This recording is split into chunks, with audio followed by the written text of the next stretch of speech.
사람? 예. 김종인, 신기남, 노영민 구명운동의 경로 즉각 중단하라. 이런 식이면 희망이 없다. 구명운동파들 머쓱해졌다. 나는 솔직히 얘기해가지고 그 노영민 의원이 이 저기 카드 시집 강매 사건만 있는 게 아니잖아. 그 자녀 때문에도 한번 갑질 논란이라고 문제가 됐었잖아요. 예. 그 다음에 이 신기남 의원은 무엇보다 김영식 전 시의원 그거 어떡할 거야. 근데 막 그렇게 막 구명운동하고 그럼 난 안 된다고 봐. 예. 그리고 지금 이제 이 현재 그 뭐라 그러나 최하위 20% 문자 받은 의원들이 지금 이제 어떻게 움직일까. 그래서 지금 아직 뇌관이 남아있어. 아직 지금 뇌관이 남아있어서 표창원 어떤 저항이 있어도 물갈이 혁신 반드시 해야 된다.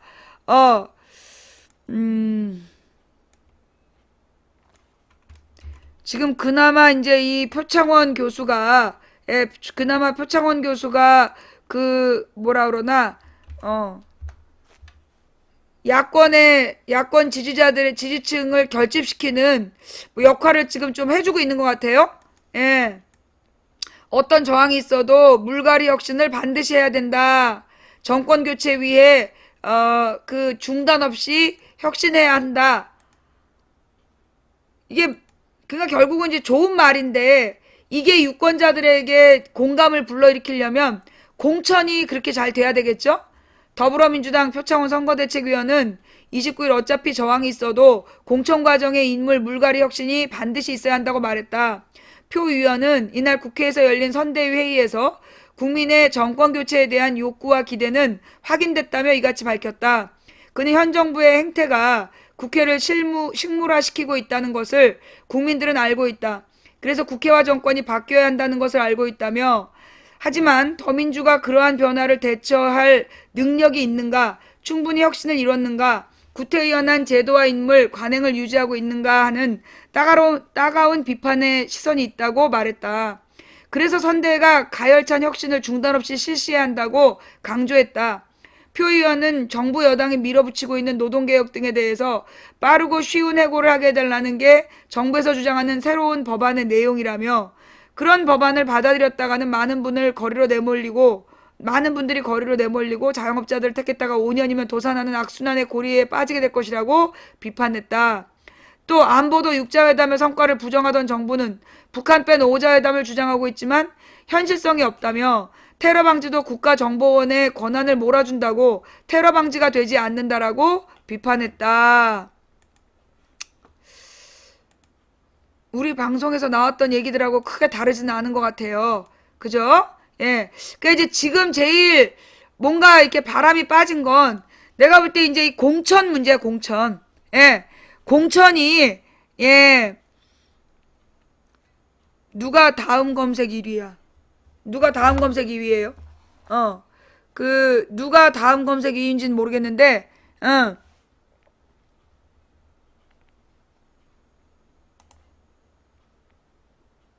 정청래 의원이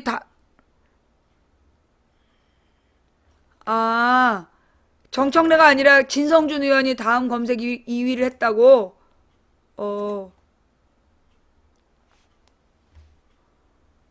그래요? 예. 요거 캡처해갖고 보내드리세요. 예. 진성준 의원한테 요 부분을 캡처해서 보내드리기 바랍니다. 예. 방송의 힘은 아니고, 이게 이제, 사실 이제 진성준 의원님을 우리 방송에서 처음 딱 모셨어야 됐는데, 아프리카의 두 번째니까, 별로 이제 한 번 봤기 때문에, 오늘은 많은 분들이 오지 않은 것 같아요. 예. 그래서, 어저께 이미 다음 검색어 1위를 했어요. 그래서 오늘은 좀, 시들하구나. 그래요. 앞으로는 그래서, 이 국회의원을, 부르는 거는, 당분간 안 하는 게 필요하겠어. 우리 방송에 온다고 그러면 다른 방송에서 이렇게 부르는 것 같아서, 앞으로 다른 방송으로, 출연하시라고, 우리 방송은 이제 국회의원들 많이 안 부르는, 네.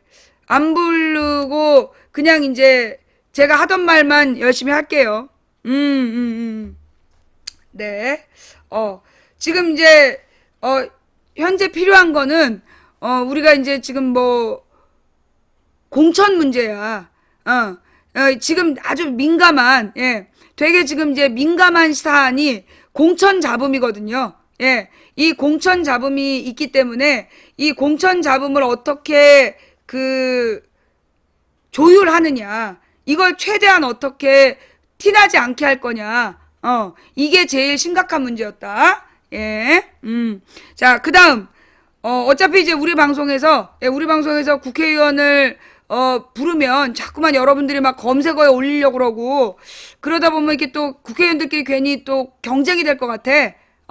경쟁이 될 것 같아서, 그래서 이제 앞으로는 안 부르는 게 나을 것 같아요. 그죠? 괜히 불러봤자 괜히 부담만스러운 것 같고, 그리고 우리 방송에 누구 온다 그러면 회의가 잡혀. 우리 방송에 누구 온다 그러면, 그 수요일 날 본회의가, 중앙위가 잡혀갖고, 수요일 날 중앙위가 잡혀가지고 원래 예상했다가 못 왔단 말이에요. 근데 오늘 또 본회의가 잡힌 거야. 예, 오늘 또 본회의가 잡혔어. 그래서, 누구 국회의원을 부르면 회의가 잡힐 것 같아. 예, 그러니까 아무래도 내가 볼 때는 진성준 의원을 쟤네들이 견제하는 것 같아. 왜냐하면 사실 국회의원들 중에요. 어떤 분야에 대해서든지 딱 찔렀을 때 바로 논리적으로 답변이 나오는 의원이 드물어.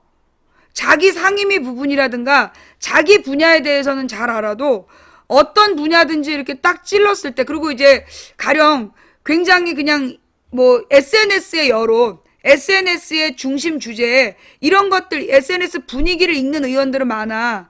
근데 한 발 더 들어가서 전문적인 부분에 대해서 그렇게 풍부하게 얘기할 수 있는 사람이 드물어요. 근데 이 진성준 의원은 옛날에 보좌관 할 때부터 정책적인 보좌관이었어. 그러니까 이제 다른 사람들에 비해서 아는 게 많은 거야. 어떤 분야든 아는 게 많아가지고요. 어느 인터뷰를 하든, 어느 인터뷰에 나가서 토론을 하든 밀리질 않는 게 그런 거야. 다른 의원들은 그냥 되게 똑같은 말을 해. 뭐 노동업법은 안 됩니다. 국정교과서 안 됩니다. 이런 수준의 의원들이 많다면, 진성준 의원 같은 경우에는 뭐라 그러나, 어느 분야를 이야기를 하든 얘기가 계속 나와. 예. 어느 분야든 얘기가 계속 나오기 때문에, 그래서 내가 볼 때는 진성준 의원이 우리 방송에 온다니까 방해가 유독 심했던 거 아닌가.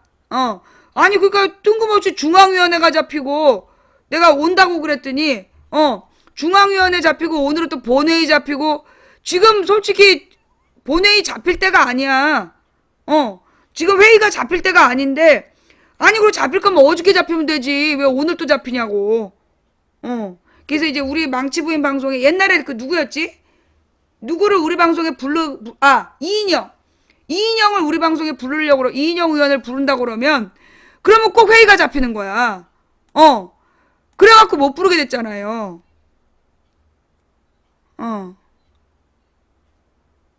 왜, 손석희 사장이 왜 열을 받았어요?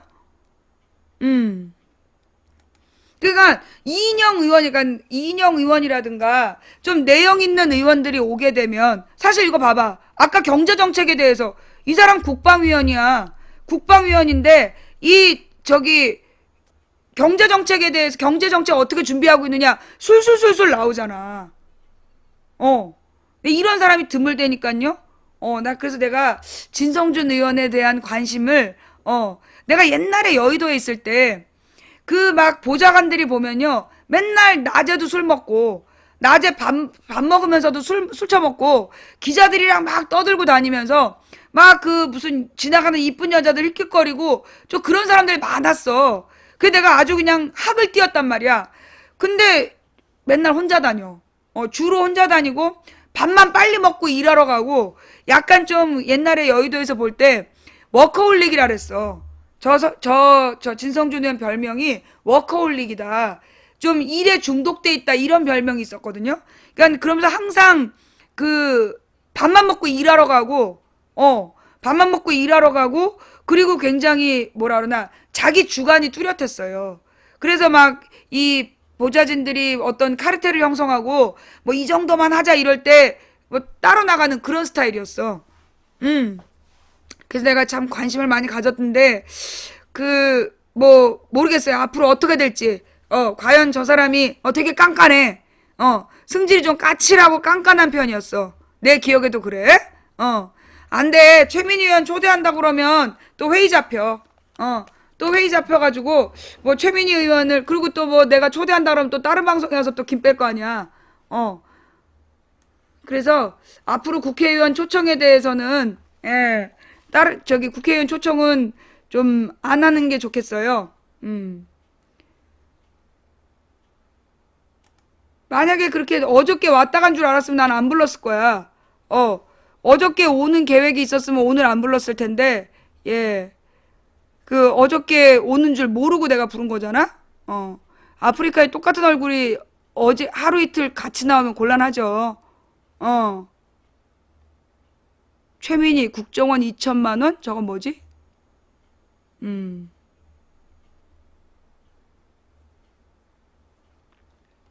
아니, 손석희 뉴스 얘기는 뭐야? 그 손석희 그 부분 황교안 얘기 애국심 그것 좀 갖고 와 봐봐. 그거 같이 봅시다. 예, 손석희 뉴스에서 망치 부인이 했던 얘기하고 똑같은 얘기했다. 앵커 브리핑 그거 좀 시간이 길어요? 손석희 앵커 브리핑이 길어?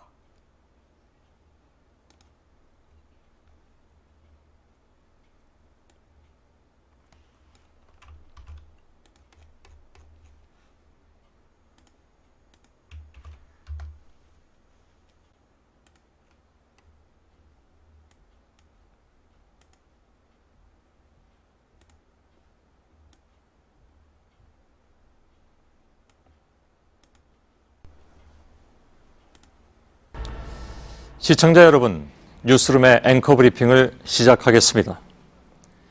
총 393글자 기억하시는지요? 지난 1968년 12월 5일 박정희 전 대통령이 발표한 국민교육헌장의 총 글자 수입니다. 지금도 누군가 물으면 자다가도 벌떡 일어나 암기할 수 있다고 말하는 사람들도 있더군요. 물론 저도 그런 사람 중에 한 사람입니다.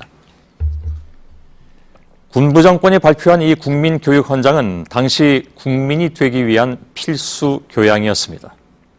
학교에선 이 긴 글을 통째로 외우지 못할 경우에 학생들을 집에 보내주지 않았습니다.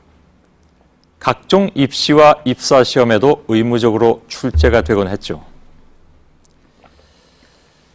그러나 애국심을 달달 외워야 했던 시대에 주입된 애국심은 오히려 민주화에 대한 열망을 불러왔고 그 결과가 어떠했는가는 따로 설명하지 않아도 잘 아실 겁니다.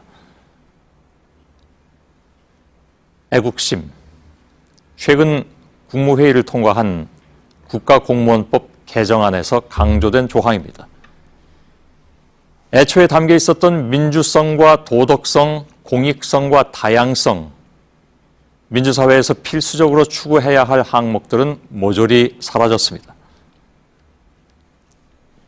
지금의 공무원들에게 애국심이 없다고 보긴 어려울 텐데 애국심을 법률에까지 명기하려는 이유는 무엇일까? 혹시 자유롭고 민주적인 시스템은 필요하지 않다. 나라를 위한 충, 윗사람을 위한 상명하복, 생각은 물론 행동까지 몸바쳐 일할 그런 애국이 필요하다는 강조일까요? 하긴 이미 작년 공무원 시험에서 교과서 국정화와 국가체제 전복 세력에 대한 질문이 나왔고 애국가 사절과 국기에 대한 맹세 암기까지 나왔다고 하니까 애국심은 명문화되지만 않았을 뿐 이미 공직 선발 기준이 되어 있었는지도 모르겠습니다. 태극기가 개양되고 애국가가 울려 퍼질 때 느끼는 가슴 뭉클한 감동. 그렇게 애국가 사절 완창을 강조했던 총리. 애국심은 어느새 국민과 비국민을 가르는 기준이 되어버렸고 지금의 세상은 누군가에게 애국심을 증명해야만 살아남을 수 있게 되는 것인지도 모르겠습니다. 그런데 한 가지 드는 의문이 있습니다. 이 애국이란 무엇인가? 국민교육 헌장, 애국가 완창, 태극기 개양 이런 게 아니라 그저 말없이 헌법이 정한 국민의 4대 의무를 다하는 것이 아니었던가? 군대에 가고 세금 꼬박꼬박 내고 교육을 받고 지금 이 시간에도 열심히 일하는 우리들이야말로 진정한 애국자가 아니던가?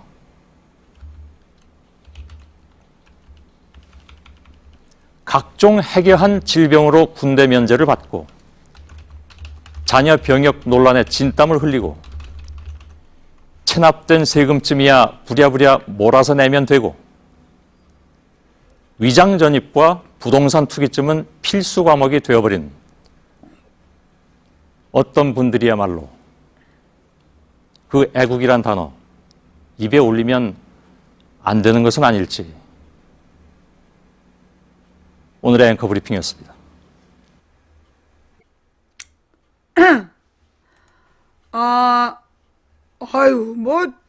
손석희 사장의 이 앵커 브리핑이 훨씬 내용이 있구만. 나는 그냥 이 애국심에 대해서 국방의 의무, 납세의 의무 이런 거 잘해야 애국하는 거 아니냐.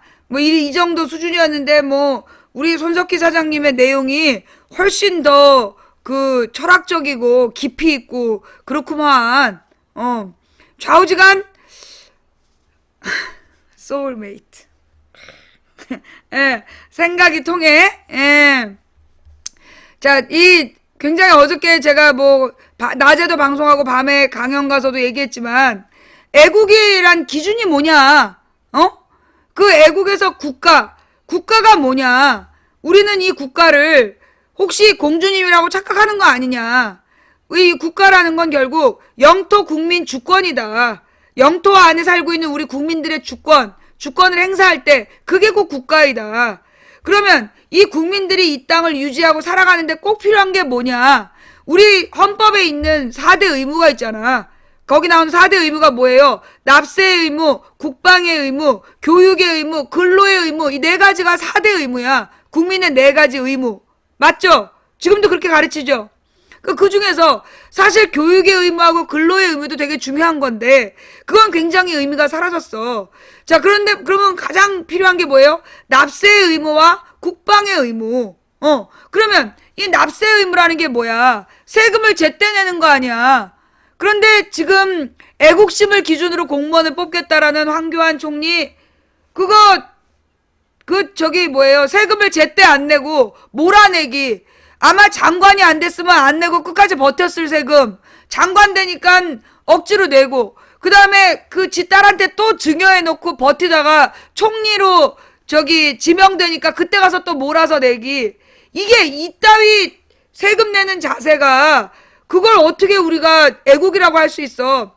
거기다가 이 군대도 안 갔어. 근데 군대 안 간 이유가 두드레기 때문이래. 근데 두드레기를 알았다라는 어떤 증거도 남아있질 않아. 그런 사람이 어디다 대고 누구더러 지금 애국심을 강요할 수 있냔 말이야. 애국가 4절까지 외우고 국기에 대한 맹세하면 그게 애국이야? 국기에 대한 맹세만 제대로 하면 애국이면 이명박 마누라는 어쩌란 말이야. 반대손으로 했는데 모두가 오른손으로 할 때 혼자서 왼손을 드는 그 용기. 국기에 대한 맹세를 제대로 하는 게 애국이면 이명박 마누라는 어떡할 거냐고. 다들 이렇게 하고 있는데 혼자 딱 흰장갑 끼고 반대로 하는 그 용기. 그러면 이명박 마누라는 애국심이 없는 게 확실해? 국기. 이게 이제 이명박 박근혜가 되면서 국기를 존나 또 강조를 했어요. 근데 참 이명박 부부는 대단했어. 이명박이 왜 국제대회만 나가면 태극기 거꾸로 들었잖아. 그거 알죠? 맨날 흔드는 태극기가 제일 거꾸로 잡힌 거야. 그 불량 태극기. 그러니까 이 3, 4, 5, 6하고 빨강 파랑이 정반대로 되어 있는 그런 태극기를 막 흔들어대고 그랬다니까. 그러더만 국기에 대한 맹세 반대손으로 하고, 아유, 내가 진짜 그 부부에 대해서는 우리가 참, 그래도 이 박근혜는 그래도 다행인 게, 사고 칠 남편 없는 거. 저 이명박이는 부부가 사고 쳤지만, 박근혜는 혼자 치잖아. 둘이 같이 쳤으면 우리가 스트레스가 2배였을 텐데, 혼자 친다는 거, 그거 하나는 다행인 것 같아. 그지? 근데 혼자서 막, 2~3명 몫에 사고를 치니까, 그게 또 좀 문제긴 하지만, 예. 자, 그래서, 진정한 애국심이란 뭡니까? 납세의 의무를 제때 행하고 국방의 의무를 제때 행하는 거, 그게 진정한 애국이다. 그런 것도 안 한 새끼들이 어디서 이렇게 지랄이야. 나는 정말 남자이고 신체 멀쩡한데 그 고위공직자가 되려면 나는 이 군필자여야 한다고 생각해. 물론 뭐 이렇게 민주화 운동을 하다가 감옥을 가면 그 당시엔 군대에서 안 받아줬어. 왜냐하면 얘는 월북할 수 있다. 그래서 아예 입영영장이 안 나왔어. 그런 경우는 군 소집 대상이 아닌 거잖아. 근데 멀쩡한 몸에 군 소집 대상이었는데 이 핑계 저 핑계 대고 군대 뺀 새끼들, 그런 새끼들은 나는 군대 고위공직자라면 안 된다고 봐. 장관이든 총리든 국회의원이든 그런 거는 하면 안 된다. 또 우리나라 고위공직자의 조건으로 자녀가 이중 국적이면 나는 고위공직자 하면 안 된다고 봐요. 예. 자녀의 국적이 다르면 나는 고위공직자 하면 안 된다고 봐. 그거는 외국인이랑 같은 가족이야. 그럼 혹시라도 이 고위공직자가 집에서 업무를 본다든가 이럴 때 이게 지금 외국으로 그냥 빠져나갈 수 있는 문제야. 고이든 타이든 그렇잖아요.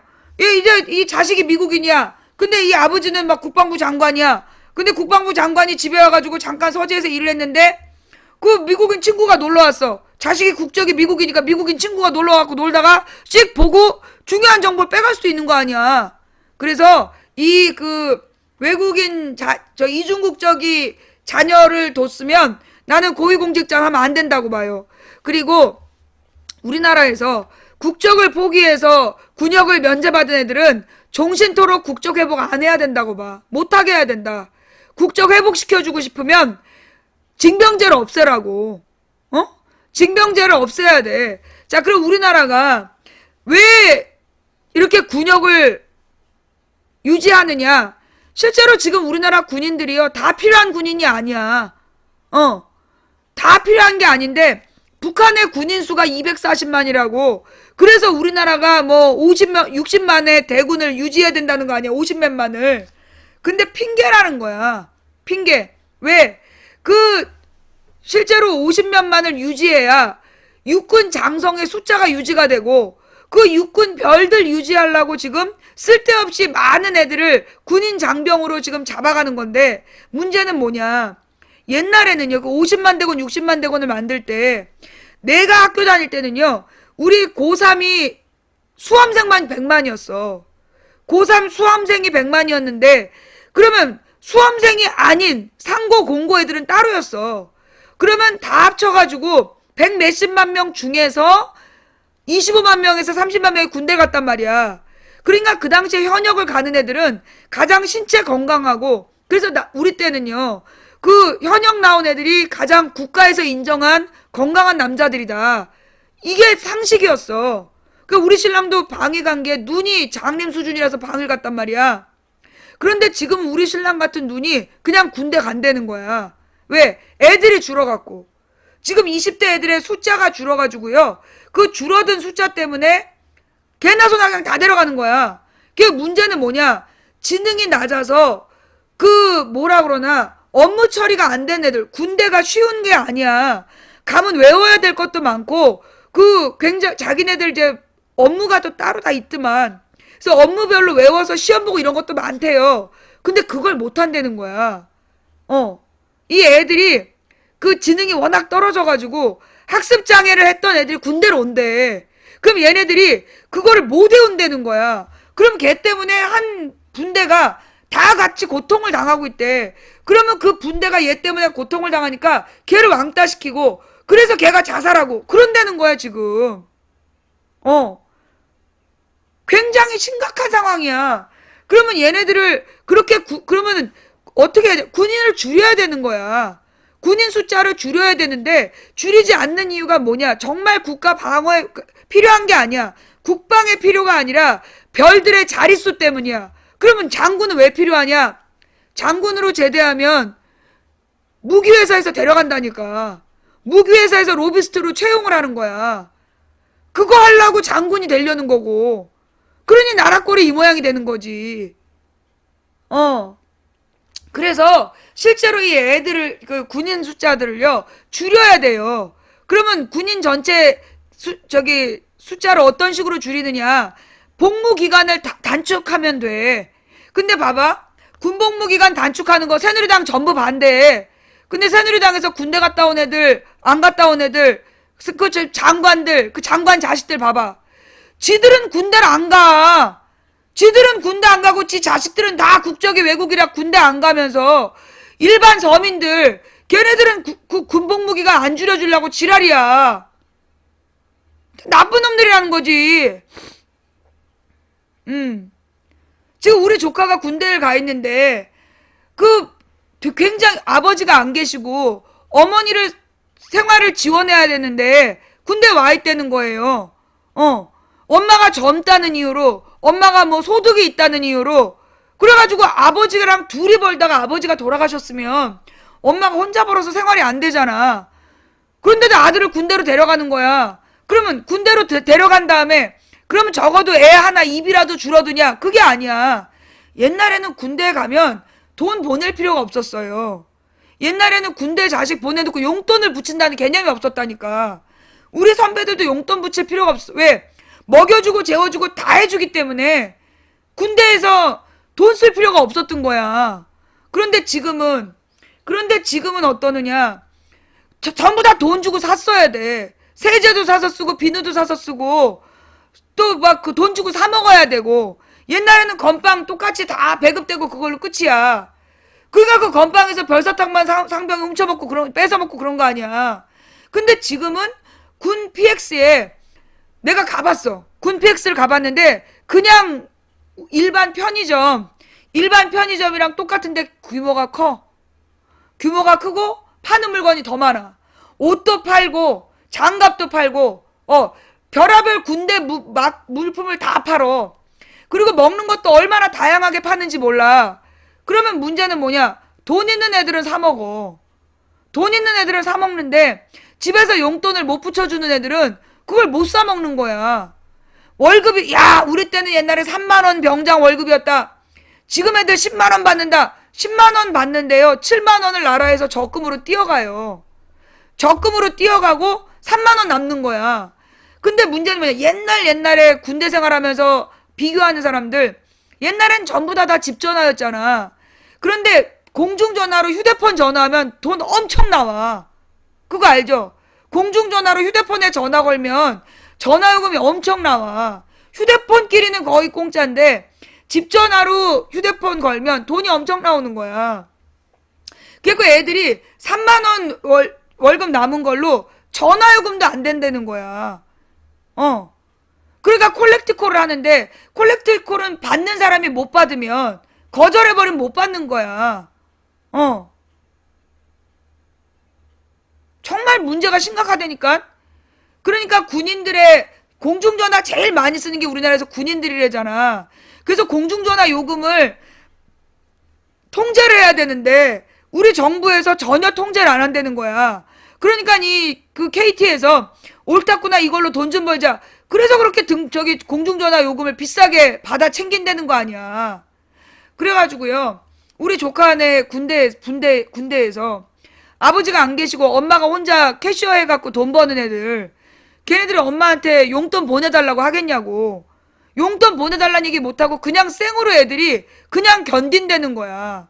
근데 그게 옛날에는 다 똑같이 없기 때문에 상대적 박탈감이 없었던 거야.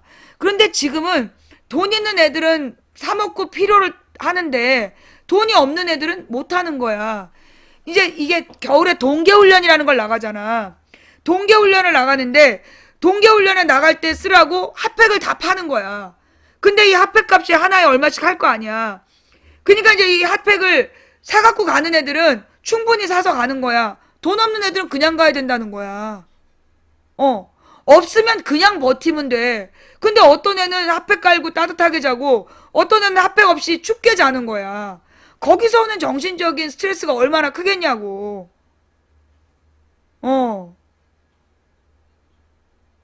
너나 군대 가라. 지금 누구더라 하는 말이야? 군대 내 그 빈부격차가 심각한 거예요. 이거 정말 이 나라가 개판됐어. 군 PX를 이명박 때 민영화해서 이 꼬라지가 된 거 아니야. 군대에서 돈 있다고 PX에서 마음대로 사먹는데 요즘은. 마음대로 사먹어. 옛날에는 뭐 이병이나 일병은 PX 못 갔잖아. 지금은 안 그래. 우리 조카가 군대 갔는데 이병 때부터 일병 때부터 사 먹는 거야. 사 먹을 수 있는 거예요. 예. 그러니까는 군대 반찬이 맛없으면 그 자기네들이 밥 조금 먹고 무슨 이런 주전부리를 한다는 거야. 그러니까 있는 애들은 먹는데 없는 애들은 그냥 생으로 버텨야 되는 거야. 그러니까 얼마나 이게 좀 심각하냐고. 그러면서 문제는 뭐냐. 군대 올 자격이 없는 애들, 군대 오면 안 되는 애들, 가령 정신과 약을 먹었다, 옛날에 우울증 약을 먹었다, 그런 애들은 군대에 가서 차별받는다는 거야. 문제사병으로 분류돼가지고. 그럼 정신과 약을 먹는 애들 군대 가면 안 되는 거야. 그거 알죠?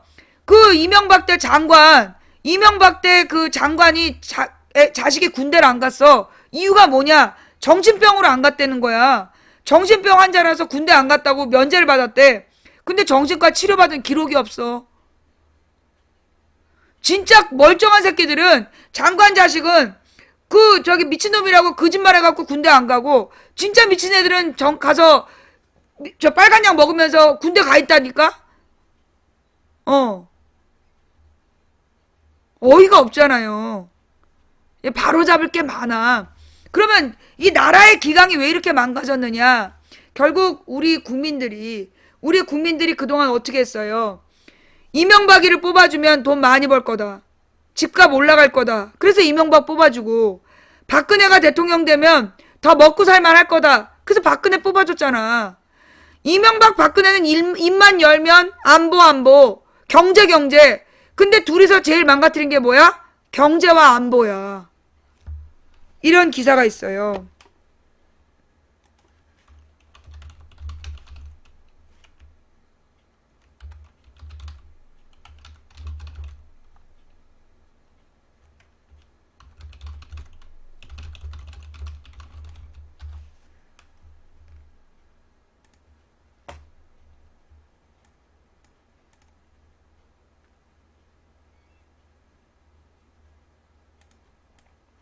고립된 건 김정은이 아닌 박근혜. 대통령 폭주로 안보 시스템 무너져. 예.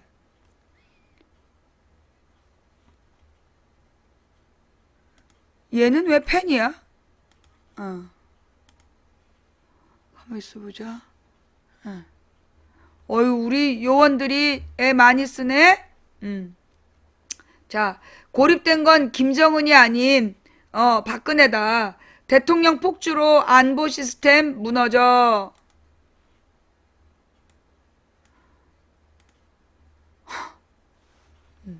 자, 핵 도발을 한 것은 북한이다. 그런데 웬일인지 후속 과정에서 남한까지도 육자회담국들 사이에 비판의 대상이 되고 있다. 중국은 박근혜 대통령의 사드 종말 단계 고고도 미사일 방어 체계 배치 검토 발언과 오자회담 제안 등에 즉각 반박하고 있다. 사드에 대해서는 대가를 치를 준비를 해야 한다는 험악한 표현까지 나왔다. 러시아도 오자회담안을 거부한 것은 물론이고 2014년에 1억 불 수준이던 북한과의 교역량을 10억 불로 올리겠다고 어깃장을 놨다. 미국은 표현은 부드럽지만 박근혜 대통령과는 달리 현재의 육자회담 틀을 유지하겠다는 뜻을 분명히 했다. 그럼 뭐야? 박근혜가 왕따야? 육자회담 국가 중에 박근혜만 왕따야 지금?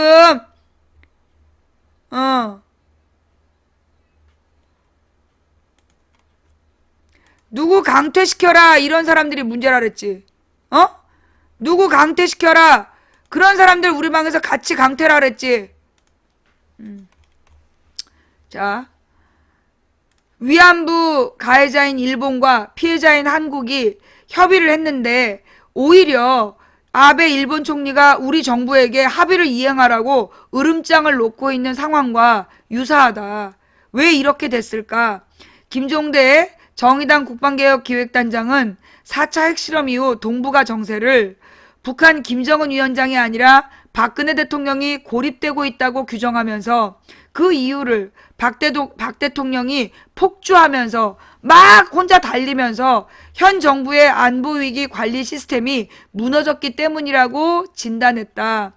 그는 대북 확성기 방송 재개 결정과 5자회담 추진 제안이 나오게 된 과정에 대해 자신이 취재한 내용을 전하면서 박 대통령이 관련 부처 의견을 듣지 않고 혼자 폭주하다가 외교 참사를 초래한 것이라고 비판했다. 일문일답 요약이다. 우선 이번 북한 4차 핵실험을 둘러싼 정부의 전체적인 대응에 대해서 어떻게 생각하냐? 지난 6일 4차 핵실험이 벌어지기 며칠 전부터 한국국방연구원과 국군 화생방 사령부 등이 함경북도 길쭉은 풍계리 핵실험장에서 계속 굴작 공사가 진행되고 있고 이 갱도가 크고 깊다는 점에서 북한이 제4차 핵실험뿐만 아니라 5차, 6차 핵실험도 생각하고 있는 것이라는 전망을 내놨다. 알고 있었단 얘기네. 감지했단 얘기네. 또 북한이 핵실험 시기만 노리고 있으며 수소폭탄, 핵융합시설을 시도할 가능성이 높다는 보고서도 이미 나와 있었다. 뭐야? 그러면 몰랐다는 박근혜는 뭐야? 거짓말을 한 거야? 아니면 이런데도 모른 척 했단 얘기야? 둘 중에 뭐야? 이런데도 모른 척을 한 거야? 아니면 진짜 모른 거야? 그런데도 핵실험 이틀 전인 4일날 국방부 기자실에 온 한민구 국방장관은 기자들의 질문에 핵실험 정황이 없다고 단정적으로 답했고 연구기관들 전망에 대해서는 이전 보도들을 종합해서 짜깁기한 수준 아니냐라고 했었다. 알면서 그런 건지 알면서 이렇게 얘기한 건지 아니면 이 국방부 장관이 진짜 몰라서 이런 건지 이런 과정을 보면 단순히 북한 핵실험을 몰랐다는 수준의 문제가 아니다. 핵실험을 안 한다고 거꾸로 판단했다는데 문제의 심각성이 있다. 안보라는 게 뭔가 1%의 가능성도 무시하지 않고 주시하는 건데 단호하게 정황이 없다고 얘기한 것은 핵실험 안 한다고 믿었다는 얘기다. 김정은 체제가 연착륙해야 하고 8.15 합의한 것도 그렇고 김정은의 지난해 당창건 70주년 기념사에도 올해 신년사에도 핵 이야기가 없었기 때문에 핵실험을 안 한다고 믿은 것이다. 우리 위기관리 부처들이 북한에 대해 오만하고 자의적인 판단을 하고 있음을 보여준다. 그런데도 미국과 중국도 몰랐다고 변명하기 바쁘다. 미국은 알았다는 거죠? 예. 이런 정부는 다음에 정보관리에 또 실패한다. 정보 판단의 문제에 앞서 우리의 대북 정보 수집 수준은 어떤 상태라고 보나 우리 군의 대북 정보 수집의 주력은 감청 등을 통해 신호 정보를 입수하는 것이다. 그런데 그 탐지 범위는 주로 평양 원산 이남에 국한돼 있고 그것도 망원경으로 쭉 훑는 방식이 아니라 빨대로 특정 지역만 보는 형식이다. 참.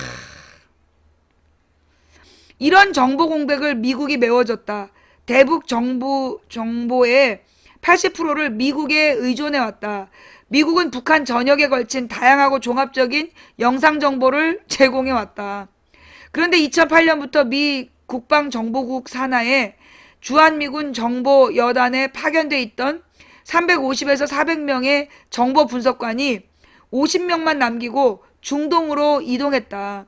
이렇게 되니 정보가 들어와도 분석할 사람이 없는 거다. 야, 이런 건 우리가 몰랐던 고급 정보네. 그죠? 이명박 정부 시절인 2009년과 10년에 우리 합참의장이 미국 합참의장에게 조속한 대처를 촉구했는데 미국 측은 답변이 없었다. 미군은 한국군에 제공하는 신호정보 시스템도 끊었다. 그런데도 지난해 9월 국정감사에서 당시 조복은 국방정보본부장은 북한 핵실험은 최소 한 달 정도 전에 징후를 알아낼 수 있다고 했다. 이 사람들이 공중에 떠다니고 있는 거다. 박근혜 대통령은 지난 13일 신년 기자회견에서 북한의 4차 핵실험을 동북아 안보 지형을 바꾸고 북핵 문제의 성격을 바꾸는 중대한 사안이라고 했다. 그런데 국방부는 핵실험 다음 날인 7일 수소폭탄이 아니라 수소폭탄 전 단계인 증폭핵 분열탄 실험이라고 해도 사실상 실패한 것이나 마찬가지라고 결이 다른 얘기를 했다. 대통령이 북핵 문제의 성격을 바꾸는 중대한 사안이라고 하려면 그 근거를 밝혀야 한다. 이전에 없던 새로운 유형의 실험이라든지 핵 능력이 굉장히 진전된 것이라든지 말이다. 그런데 앞서 국방부 발표를 보면 그렇게까지 호들갑 떨 일이 아니었다는 것이다. 저는 국방부 분석이 맞다.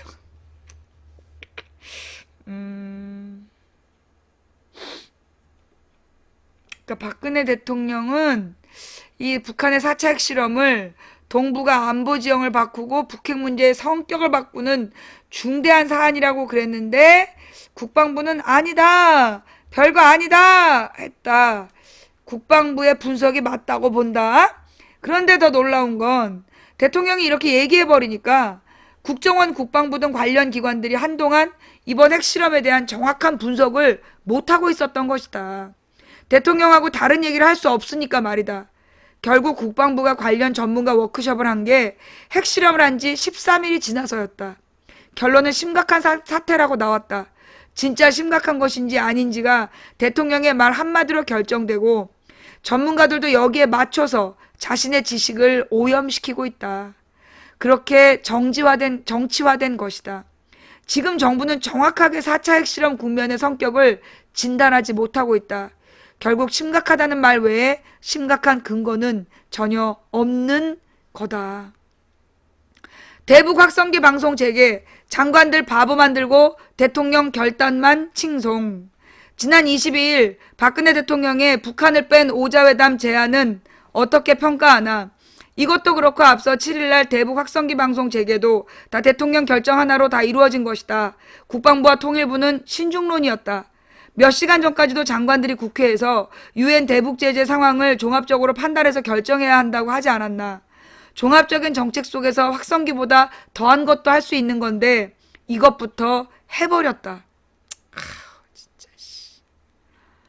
제가 파악한 바로는 그날 오후 3시 청와대 NSC가 소집되기 전에 이미 장관들에게 방송 재개하기로 했다. 대통령 뜻이다. 라고 통보가 갔다.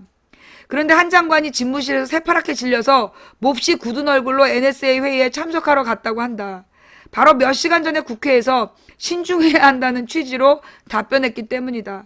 결국 국방부와 통일부의 의견을 듣지도 않은 채 먼저 결정하고 요식행위로 NS회의를 소집한 거다. 국방부와 통일부 장관을 바보로 만들어버리고 대통령의 결단만 칭송하고 있다. 시발 최종병기 대북 확성기. 그렇게 보면 오자회담 제안 이후 양상도 비슷한 것 같다. 원래 육자회담 무용론은 한국 정부의 입장이 아니다. 몇 시간 뒤에 중국 외교부가 바로 반박하니까 청와대 대변인과 외교부가 육자회담 무용론이 아니라 육자회담 틀내 오자회담이라고 말을 바꿔버렸다. 하루도 못 갔다. 이것도 박 대통령이 외교부 의견도 안 들어보고 혼자 폭주하다가 또 외교 참사를 맞은 진짜 씨발.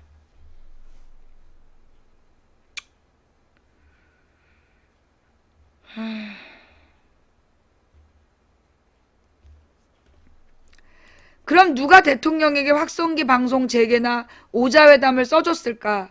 제가 듣기로는 청와대 안보실 내 공식 조직이 아니다. 작년 11월 경으로 추정되는 김관진 청와대 안보실장이 사의 표명을 했더라. 8.15 합의로 위상이 한참 올라가 있는 상황이었다. 정확한 사의 표명 원인은 확인되지 못했는데 내 추정으로는 그도 대통령과 소통이 안 되는 거다. 결국 문고리 권력 등 보이지 않는 손이 외교 안보 라인까지 좌지우지하고 있는 게 아닌가 싶다. 이게 4차 핵실험 이후 박 대통령이 국제사회의 웃음거리가 된 이유들이라고 본다. 그러니까 맘 맞는 할배들하고 세상 물정 모르고 씨발 진짜.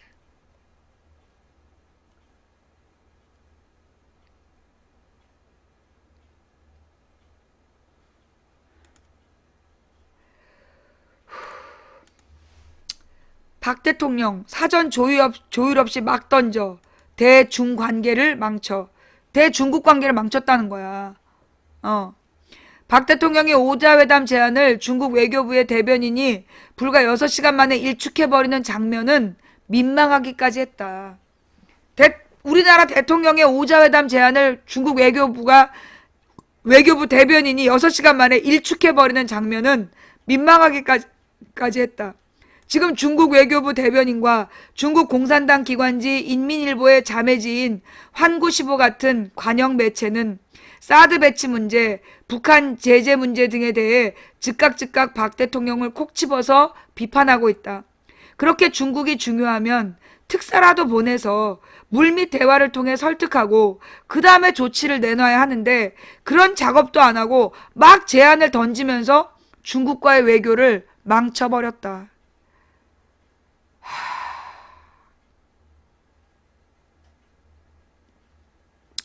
오바마 대통령도 12일 현지 시각으로 12일 워싱턴에서 한 신년 연설에서 북한에 대해 한마디도 안 했다. 중국과의 관계에서 주된 관심사는 남중국해 문제다. 그런데 우리는 미국에 한마디도 못한다. 지난해 10월 16일 한미 정상회담에서 북핵 문제를 최고의 시급성을 갖고 다룬다는 합의가 나왔다. 이 정부는 한미 동맹 역사상 가장 큰 성과를 이뤄낸 정상 씨발 진짜 지랄. 그때 박근혜가 막 이렇게 자랑했어요? 종편에다가 한미 동맹 역사상 가장 큰 성과를 이뤄냈다고 막 자랑을 했어? 나 진짜. 그런데 석 달 뒤 오바마 대통령이 신년 기자회견을 하면서 북한에 대해서는 한마디도 하지 않았다. 4차 핵실험이 있었는데도 말이다. 박 대통령이 지금까지 해온 외교를 보면 자신이 전 세계 지도자들의 사랑을 받는 백설공주인 것처럼, 그래서 자기가 얘기만 하면 왕자님들이 다 들어줄 것처럼 말한다. 그런데 현재 상황은 왜 이런가? 이런 판에 난데없이 아베 일본 총리가 나서서 미국의 아시아 패권의 일부를 위임받은 것처럼 행동하고 있다. 이것도 우리가 견제를 못하고 있다. 왜 한국이 오늘날 이렇게 됐나? 지금 고립되는 건 김정은이 아니라 박 대통령이다. 정부의 위기관리 시스템이 무너졌기 때문이다. 그런데 여론조사 결과를 보면 박 대통령이 내치에서 별 성과가 없음에도 외교 안보적 점수로 40% 이상의 지지도를 유지하고 있는 것으로 나타났다. 왜? 외교 안보를 모르는 노인들한테만 조사하니까 그렇지. 참 놀라운 일이다. 이름께나 있는 전문가들과 언론이 실상을 제대로 얘기하지 않았기 때문이다. 국제관계를 바라보는 전문가들의 시각이 정치 논리에 오염돼 있다. 자신이 정책에 실패했다는 책임 추궁을 받을지도 모른다고 생각하는 책임자들, 엘리트들이 먼저 혼란이 빠지는 것을 엘리트 패닉이라고 하는데 지금 이게 우리 외교 안보의 가장 큰 문제점 같다. 지금 박 대통령을 보면 초조하고 뭐에 쫓기고 강박관념에 빠져서 부처 장관들, 수석, 안보실장 다 제치고 독주하고 있다. 이거는 패닉 상태라고 봐야 한다. 그래서 확성기 재개나 오자회담 같은 설익은 대책을 남발하는 거다. 중병 걸린 환자가 조급한 마음에 몸에 좋다는 거 다 먹어보지 않나. 그런데 이렇게 되면 병은 안 낫고 더 깊어지는 거다. 정치적 감각이 없어서 패닉 상태에 빠진 건가요? 아니면 조기 치매에 걸린 건가요? 문제는 뭐냐? 박근혜 대통령이 이렇게 외교적인 무능을 일으켜서 그 피해는 한국 국민들이 봐야 된다는 거야. 지금 명동의 도매상들 지금 막 문 닫고 있다며. 중국을 대상으로 해서 장사했던 도매상들이요 다 문 닫고 있다는 거야 지금. 중국 사람들을 대상으로 해가지고 조선족들을 다 통역사로 썼대. 그 사람들도 지금 다 그만두고 있다는 거야. 중국하고 이 거래가 끊겨가지고. 그나마 유지되던 그 도매시장이요. 중국 때문에 유지되던 도매시장이 싹 문 닫고 있다는 거야. 지금 한국 경제가 가뜩이나 위기에 처해 있는데 지금 그나마 전 세계에서 소비력 있는 게 중국 아니야. 요즘에 유럽 사람들 우리나라 많이 안 와. 박근혜가 대통령 된 다음에 유럽 외국인들이 많이 안 와요. 옛날에 노무현 때는 진짜 외국인들이 많이 왔어. 여러분 그러지 않아요? 옛날에는요 진짜 외국인 관광객들 정말 많이 보였어.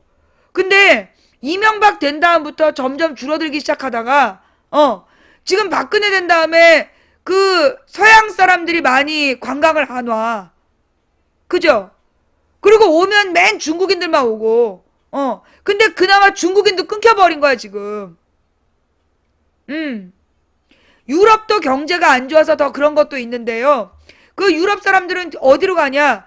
그래도 자연환경이 살아있는 데로 가고 그나마 뭐라 그러나 민주적인 곳으로 돌아다니고 싶어 하지. 솔직히 한국에 뭐 이쁘다고 오겠어. 국제적으로 우리나라의 위신이 지난 8년 동안 이명박 박근혜 8년 동안 완전히 수직으로 낙하하고 있는 거야. 옛날에 김대중 노무현 때는 우리나라 사람들을 대하는 태도가 그렇게 뭐라 그러나 예의 발랐다는 거예요. 근데 이명박이 딱 됐을 때 영국의 호텔에서 호텔 벨보이가 저기 남한의 독재 정치가 돼서 어떡하냐고 그러더래. 한국의 독재 정치가 돼서 나는 사우스 코리아 했대. 그래 사우스 코리아 프레지던트 리. 영국에는 벨보이들도 뉴스를 듣고 국제 뉴스를 안 되는 거야. 너네 나라 이명박 됐잖아. 이러면서 얘기를 한다는 거지. 영국의 호텔 벨보이가. 그리고 지금 무엇보다 국제적으로요. 한국 젊은이들이 취직이 지금 안 되고 있다는 거야. 국제사회에서. 국제사회에서 중국인하고 한국인하고 똑같이 이력서를 내면 중국인을 이제 더 선호한다는 거야.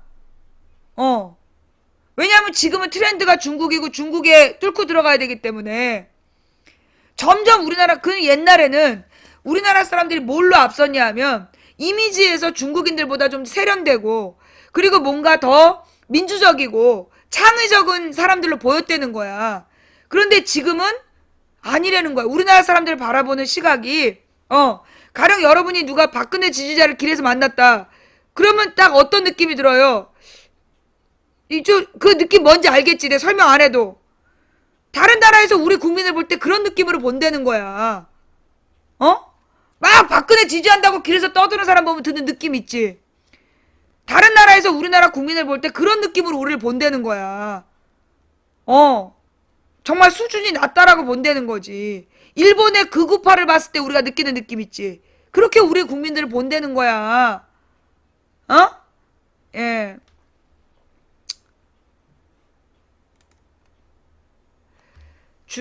아마추어리즘, 이게 무슨 얘기지?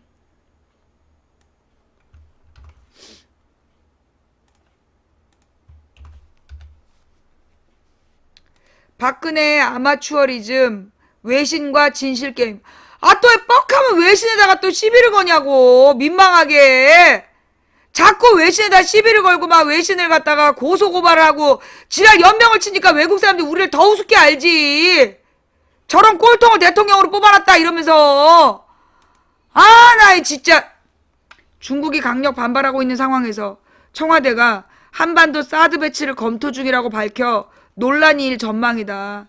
청와대 고위 관계자는 29일 고고도 미사일 방어체계의 한반도 배치와 관련해 한반도까지를 탐지거리로 한다는 종말 단계 요격용의 도입을 검토 중이라고 문화일보를 통해 밝혔다. 핑크빛 조선일보잖아. 살구빛 조선일보. 청와대는 이 보도를 부인하지 않고 있다. TBR은 사드의 핵심 장비인 조기 경보 레이더의 한 종류로 유효 탐지거리가 600km다. 즉 중국을 제외하고 한반도만 커버하도록 조절하겠다는 것이다. 그러나 유효 탐지거리는 조정이 가능하다. 이 때문에 탐지거리를 조절한다고 해서 사드 도입과 관련해 중국이 우려하고 있는 상황의 본질을 비켜가는 것은 아니라는 지적이 제기되고 있다. 아까 진성준 의원님이 익스펜더 레이저 시스템인가 그렇게 설명했잖아. 그 맞나? 똑같은 말인데 단어가 발음이 하여튼 그게 뭐냐면 이 사드 배치는 결국은 이 레이더 이 레이더를 꽂아놓은 이곳으로부터 반경 2000km 정도를 본다는 거야. 그러니까 중국과 러시아까지를 상시 감시할 수 있는 레이더라는 거야. 그래서 중국과 러시아가 자기네 주권 침해라고 보는 거야. 왜 괌에다 놨겠어? 왜 괌에다가? 그게 2000km 안에 중국과 러시아가 들어가지 않도록 멀리 놓은 거야. 멀리 놓은 건데 그걸 우리나라로 갖고 오면 중국과 러시아가 그 레이더의 반경에 들어가기 때문에 그래서 중국이 주권 침해라고 그러고 준전시 상황이라고 본다는 거 아니야. 근데 지금 이 그 레이더의 반경을 600km로 제한하겠다. 그런데 이 말을 중국이 안 믿는다고. 왜냐하면 그거는 그 조절이 가능하기 때문에 이건 한마디로 눈 가리고 아웅한다는 거지. 그러니까 중국이 우려하고 있는 상황의 본질을 비켜가는 게 아니다. 청와대가 검토 중이라고 밝혔지만 야, 일본은 반경에 들어가고 말거나 일본이 주도하는 건데 청와대가 검토 중이라고 밝혔지만 도입이 임박했다는 관측도 나온다. 월스트리트 저널, 즉 이 월가의 신문이죠. 한마디로 미국의 이 무기산업자 자본에 투자한 사람들이 볼만한 민감한 신문이잖아. 여기에 따르면 다음 주에 한미가 사드 도입 관련해서 입장을 발표할 가능성이 크다고 전했다. 여기서 이제 하나 또 짚고 넘어갈 건 뭐냐면 이 월스트리트 저널이 무슨 신문이냐? 미국의 증권가에서 보는 신문이야. 내가 뭐라 그랬어요? 미국의 증권가에서는 무기 사업자들에게 자본을 투자하고 있다. 그런데 이 사드가 곧 배치될 거라고 계속해서 떠들면 어떻게 되겠어? 그 무기회사 주식이 올라가겠죠. 지금 이 사드 배치는요, 실제로 어떤 방어력이 있어서가 아니야. 무기회사 주식 장사하는 거야, 지금. 무기회사 주식 장사하는 거라고. 이 신문은 미국이 한국과 사드 문제를 협상하고 있다는 사실을 이르면 다음 주 발표할 가능성이 크다고 전했다. 물론 이제 이거는 첫 번째는 이렇게 미국의 무기 사업자들의 주식 장사이고 그러면서도 만약에 거짓말을 하면 우리나라 경제신문처럼 거짓말하면 바로 뽀록 나니까 얘네들이 이렇게 얘기하는 건 어느 정도 근거는 있을 거다. 미국의 전현직 고위관리들을 인용 한국이 북한의 사자회담 실험 이후 사드를 도입하는 방향으로 기울었다는 관측도 내놓고 있다.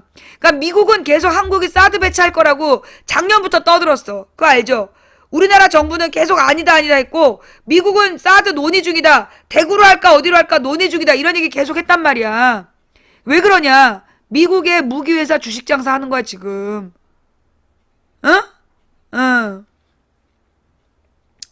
이 같은 외신 보도가 나오는데 청와대가 입장을 밝힌 것은 사실상 사드 도입이 결정 단계에 와 있는 거 아니냐는 관측을 낳게 한다. 국방부는 이날 정례 브리핑을 통해 주한미군에 사드가 배치된다면 우리 안보와 국방에 도움이 될 것이라고 밝혔다.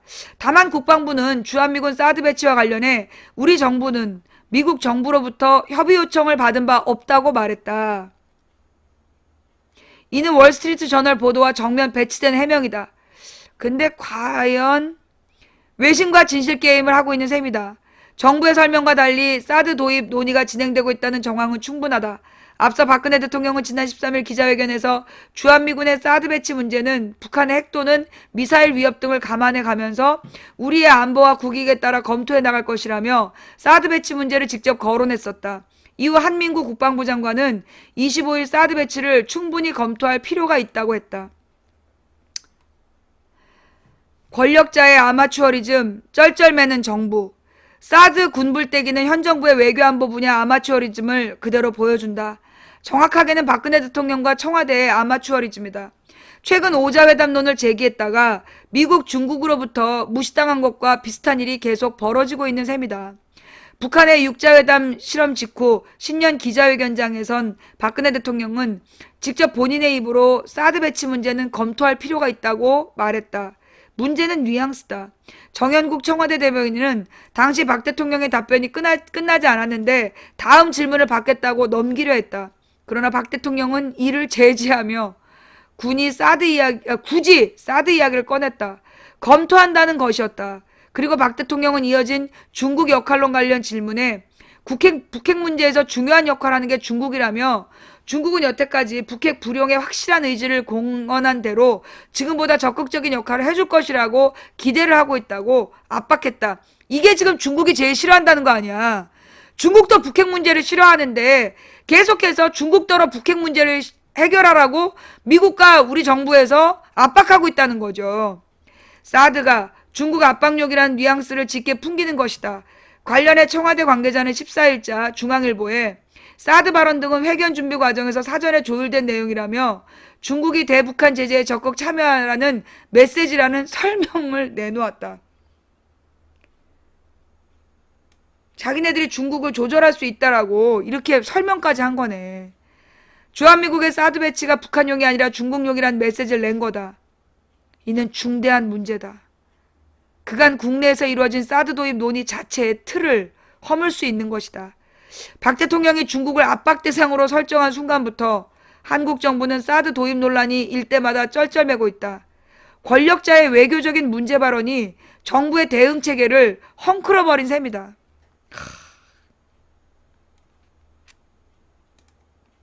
국방부가 이날 미국의 협의 요청이 없었다고 전화를 시도한 것은 눈 가리고 아웅하는 것이다. 이미 박 대통령의 사드 검토 발언으로 정부가 오랜 기간 유지해온 3도 즉 입장 없다. 그리고 3노 입장 세 가지가 없다. 리퀘스트가 없고 이거 뭐야 컨슈얼레이테이션이 없고 뭐 디시전도 없다. 이게 아마 리퀘스트 요청 그 다음에 컨설테이션 협의 그 다음에 디시전 결정 이런 것들이 없었다. 아 이게 또 이렇게 영어로 나오니까 또 무식해가지고 이런 것들이 없었다. 이게 자동 폐기됐기 때문이다. 이제까지는 사드 요청도 없다. 사드 협의도 하지 않았다. 어떤 결정도 하지 않았다라고 이제까지 중국에다가 우리 입장을 표명했던 게 3노 입장인가봐. 세 가지 부정을 하는 입장이었는데 이걸 박근혜 말 한마디로 자동 폐기됐다. 마땅한 해명을 만들기 어려운 상황인데 상황이 바뀌었다는 사실을 인정할 수 없는 상황이 됐다. 그러니 철진한 원칙론 입장만 반복하고 있다. 청와대 관계자는 국방부 입장이 청와대 입장이라며 공식 입장 하나 제시하지 못하고 있다. 사실 미국의 요청 여부는 2조 원대에 달하는 사드 배치 비용 분담 문제와 관련돼 있는 게 아니라면 전략적 모호성 측면에서도 이제 중요하지 않은 말이 됐다. 전략적 모호성이라는 게 아까 그 세 가지가 없어. 요청도 협의도 결정도 없어. 이걸 전략적 모호성이라 했는데 뭐 이런 것들도 다 이제 좆됐다. 현재 중국의 반응은 심상치 않다. 중국 외교부의 홍레이 대변인이 박 대통령의 발언에 대해 신중하고 적절하게 처리하기를 희망한다고 이례적인 발언을 내놓았다. 한민구 국방장관의 사드 검토 발언이 나온 후인 지난 27일 중국 관영 매체인 환구시보는 사설을 통해 한국은 사드 배치를 놓고 중국을 압박해서는 안 된다며 한국에 사드가 배치될 경우 중한 간의 신뢰가 엄중한 손상을 입게 될 것이고 한국은 그로 인해 발생하는 대가를 치를 준비를 해야만 할 것이라고 경고했다. 사실상 무역보복을 시사한 것이라는 관측도 나온다. 이거 어떡할 거야. 무역보복을 시사하는 관측이래. 정부의 설명대로 역대 최상이던 한중관계의 적나라한 모습이 드러나고 있다. 군사 전문가인 김종대 단장은 이날 평화방송 라디오 열린세상 뭐뭐에 출연해서 환구시보를 통해 나온 반응은 불쾌감 정도가 아니라 저는 그렇게 중국의 입장이 강하게 나온 것을 처음 봤다며 대가를 치를 준비를 해라. 국가 간에서는 나올 수 없는 용어라고 지적했다. 김 단장은 사실 지금 중국의 외교적인 협력을 구한 입장에서 어떤 군사적인 조치를 우리가 거론하면서 중국을 압박을 하겠다 이건 참 한국으로서 무모한 사고방식이라고 지적했다.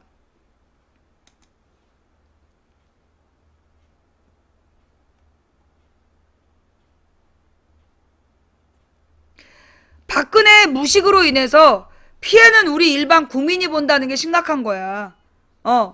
박근혜 무지함, 박근혜 철없는 한두 마디에 대중 무역이 흔들흔들하고 우리 서민 경제가 폭망한다는 거야. 이거 어떻게 할 거냐고. 예. 사드 배치 확정하고 언론 플레이 하고 있나?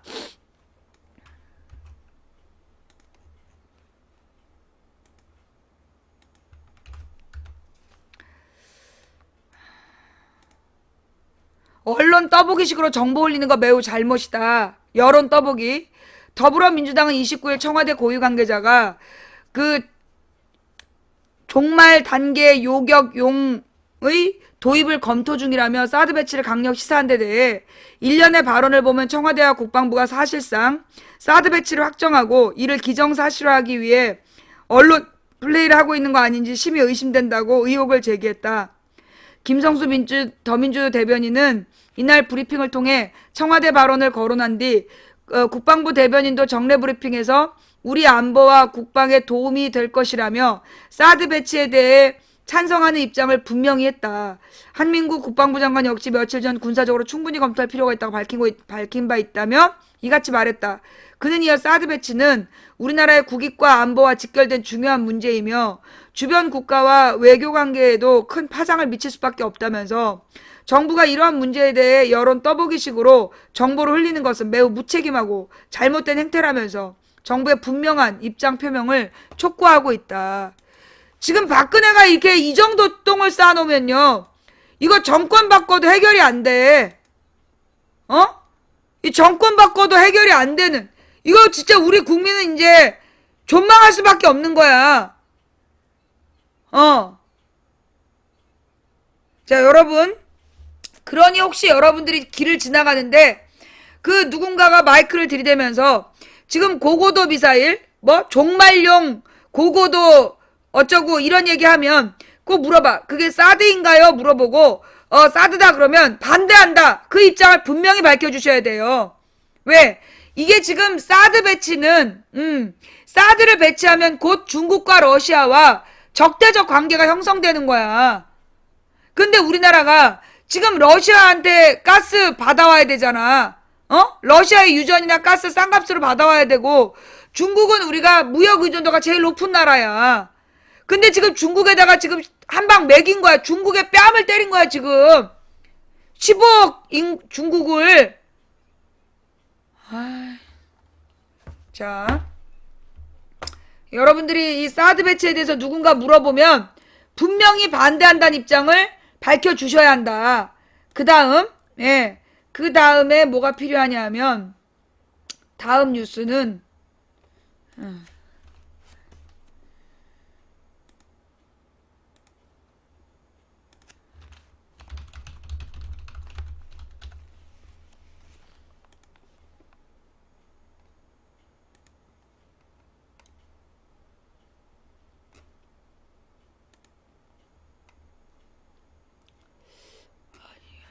인터뷰 전문 말고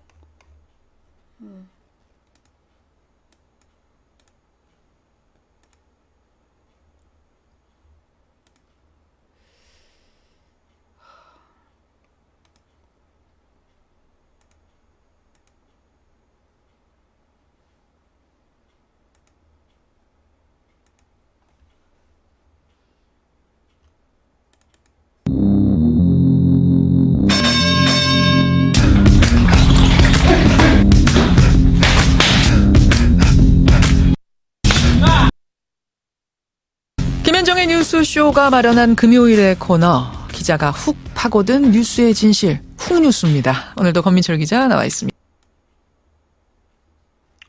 또 이러네. 이거 저기